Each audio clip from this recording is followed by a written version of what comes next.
হিউস্টনের energy স্টেডিয়ামে সুইডেনের চেনা রক্ষণাত্মক দেওয়ালকে স্রেফ খড়কুটোর মতো উড়িয়ে দিল নেদারল্যান্ডস। বিশ্বকাপের গ্রুপ পর্বের ম্যাচে সুইডিশদের একেবারে গোল বন্যায় ভাসিয়ে দিল রোনাল্ড কোমেনের দল। প্রথমার্ধে ব্রায়ান ব্রবি এবং দ্বিতীয়ার্ধে কোডি গাকপো জোড়া গোলে 5-1 ব্যবধানে জিতেছে ডাচরা। ম্যাচ নিয়ে থাকছে রিপোর্ট। ম্যাচের শুরু থেকেই যেন ঝড় তুলেছিল নেদারল্যান্ডস। খেলা শুরুর মাত্র 5 মিনিটের মাথায় কোডি গাকপোর অসাধারণ এক থ্রুপাস থেকে বল পান ব্রায়ান ব্রবি। সুইডিশ ডিফেন্সকে ফাঁকি দিয়ে নিখুঁত ফিনিশে জালের ঠিকানা খুঁজে নেন তিনি, আর তাতেই গোল উৎসবের সূচনা করে ডাচরা। প্রথম গোলে রেশ কাটতে না কাটতেই আবারও আঘাত। ম্যাচের 17তম মিনিটে ডেনজেল ডামফ্রিসের ক্রস থেকে নিজের এবং দলের দ্বিতীয় গোলটি করেন ব্রবি।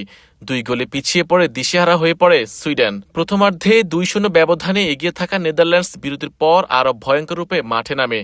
দ্বিতীয়ার্ধের শুরুতেই কোডি গাকপো নিজের নাম লেখান স্কোরশিটে। এরপর 53তম মিনিটে আবারও জালে দেখা পান এই ফরওয়ার্ড।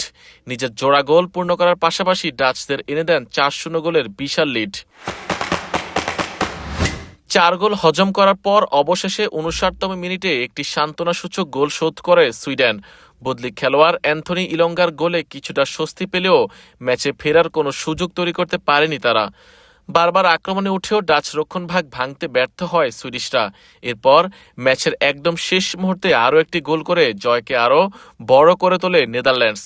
শেষ পর্যন্ত 5-1 গোলে দুর্দান্ত জয় নিয়ে মাঠ ছাড়ে orange army.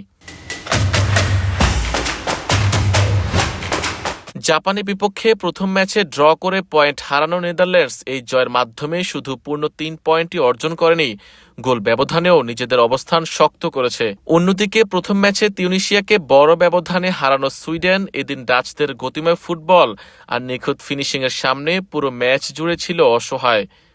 Ariful Islam, yen sports.